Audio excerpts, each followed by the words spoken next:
Well, I'm actually loath to say it myself, but anywhere I look for Horizon Chase Turbo online at the moment is closely followed by hashtag Outrun.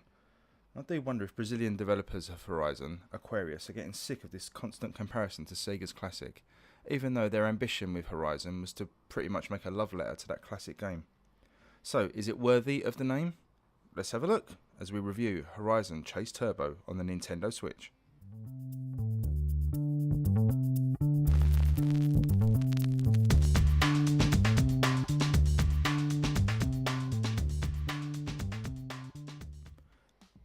That the two games have become synonymous is actually worth celebrating, as it shows what a good job Horizon Chase Turbo does in replicating the look and feel of Outrun. But hold on, let's rewind a moment. The original mobile game Horizon Chase was created as a tribute to the great 2D racing games of old, where you literally did chase the horizon, as the older hardware and video game systems these games were on lacked the real ability to shift 3D polygon models around. So you had this graphical effect of all the roadside sprites racing past you, and it did give a great illusion of speed. It's actually one of gaming's all-time greatest tricks.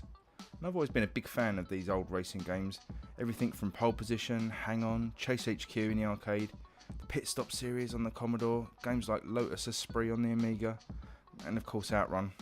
You can't get away from Outrun. That's enough of the history lesson. Let's just take a look at what Horizon does in 2018.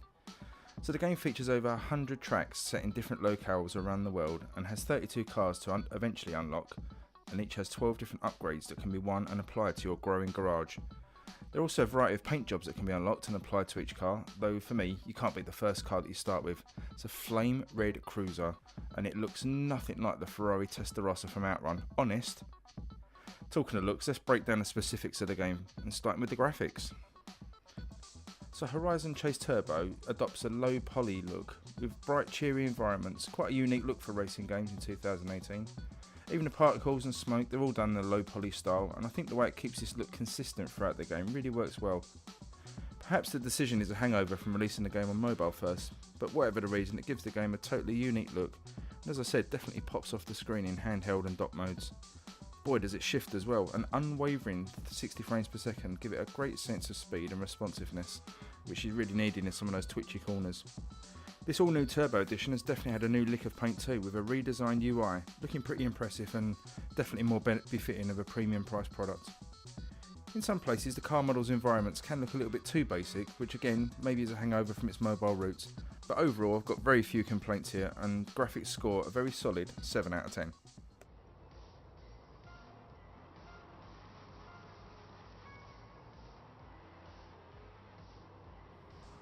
So a lot has been made about the choice to bring in the musical talents of Barry Leach, who composed the music to similar arcade races in the 90s, such as Lotus Racing.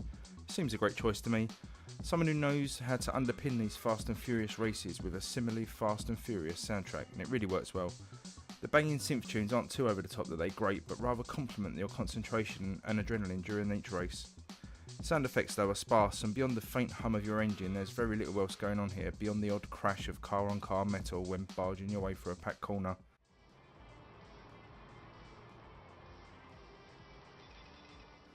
I do like the little tinkle of collecting the coins though, and this is accompanied by a delicious little subtle HD rumble.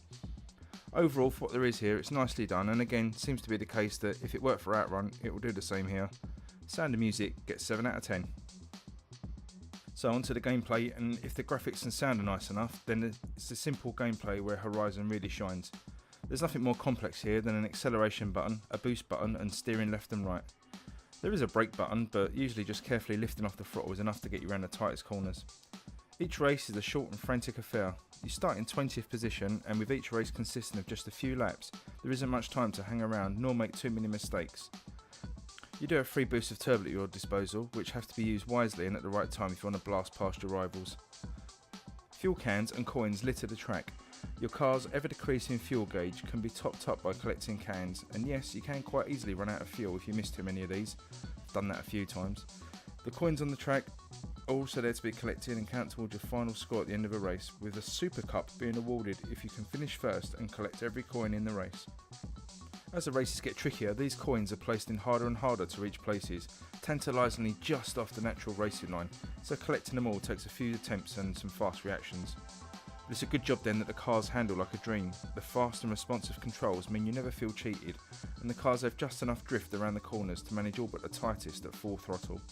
Where things get tricky though are when the tight bends fly towards you and just the other side of like a blind hill or a dip, or a quick combination of left and rights which have you zigzagging all over the track, and all the time trying to avoid the 19 other racers. Touching another car will see you slow down to a crawl, and thankfully get up to speed fairly quickly again, but you can easily lose too many places if you get caught up behind a pack of cars and you end up bouncing around them in your desperation to push towards the front. In fact, some of the game's most thrilling moments are when you're gliding around a corner and slip between two of these cars, making it 3 wide through the turn, but then you can pull away and hit a boost. Certainly gets the heart pumping. As I said earlier, the races in the main World Tour mode are short enough that within an hour's play you could easily get through 20 or so. You gain points for races from your finishing position, the coins you collect, and any remaining fuel. Collect enough points to unlock more races and locations, and so on and so on.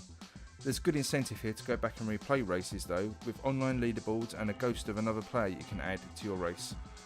Getting the perfect score on each track will also take a few attempts, so there's actually plenty here to keep holding your interest.